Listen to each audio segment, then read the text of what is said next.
आज अपन पढ़ते हैं 12th क्लास का फर्स्ट चैप्टर स्थिर वैद्युत की। ठीक है, तो देखो स्थिर वैद्युत की क्या होता है। विज्ञान की वह शाखा जिसमें स्थिर आवेशों का अध्ययन किया जाता है उसको क्या बोलते हैं। तो देखो आवेश की खोज किसने की? बेंजामिन फ्रैंकलिन ने की थी। आवेश की खोज बेंजामिन फ्रैंकलिन ने। अब आवेश दो प्रकार के होते हैं, ठीक है ना। अपन ने पढ़ रखा है कि एक परमाणु में नाभिक होता है, नाभिक में प्रोटॉन और न्यूट्रॉन होते हैं और इलेक्ट्रॉन उसके चारों ओर चक्कर लगाते हैं, ठीक है ना। तो प्रोटॉन पर आवेश होता है वो क्या होता है? पॉजिटिव। और इलेक्ट्रॉन पर जो आवेश होता है वो क्या होता है? नेगेटिव होता है, ठीक है ना। तो देखो अगर यदि प्रोटॉन और इलेक्ट्रॉनों की संख्या बराबर है, प्रोटॉन और इलेक्ट्रॉनों की संख्या क्या है? बराबर है, तब तो वो परमाणु क्या हो जाएगा? उदासीन परमाणु हो जाएगा। अब यदि उस परमाणु में प्रोटॉनों की संख्या ज़्यादा हो जाए, प्रोटॉनों की संख्या ज़्यादा मतलब यदि उस परमाणु से इलेक्ट्रॉनों को बाहर निकाल दिया जाए, उस परमाणु से इलेक्ट्रॉनों को बाहर निकाल दिया जाए तो देखो प्रोटॉनों की संख्या ज़्यादा हो जाएगी, इलेक्ट्रॉनों की कम हो जाएगी, तो वो परमाणु क्या हो जाएगा? धनात्मक हो जाएगा।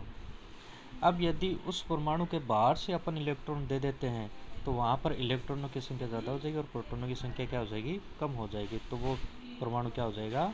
ऋणात्मक परमाणु हो जाएगा, ठीक है। अब देखो सबसे इम्पोर्टेंट है इसमें आवेश का मात्रक। आवेश का मात्रक क्या होता है? तो एसआई पद्धति और एमकेएस ये पद्धति होती है, ठीक है ना। तो देखो एसआई एमकेएस पद्धति में इसका मात्रक क्या होता है? कूलाम होता है, जिसको अपन सी से लिखते हैं। और दूसरा इसका मात्रक पूछे तो वो होता है एम्पियर इंटू सेकेंड। ए का मतलब एम्पियर, एस का मतलब सेकेंड। और इसकी विमा क्या होती है? A1 और T1, ठीक है।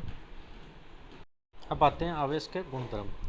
तो इसका सबसे इम्पोर्टेंट गुणधर्म होता है आवेश एक क्वांटीकृत राशि है ना। आवेश एक क्या है? क्वांटीकृत राशि है, ठीक है। क्वांटीकृत का मतलब क्या होता है? जो आवेश होता है वो इलेक्ट्रॉन के पूर्णांक के गुणनफल के बराबर होता है, ठीक है ना। पूर्णांक का मतलब n का मान यहाँ पर पॉइंटों भी नहीं आएगा, n का मान पॉइंटों में नहीं आएगा, पूर्णांक आएगा, जैसे 1 2 3 या कुछ भी, ठीक है ना। और E का मान क्या होता है?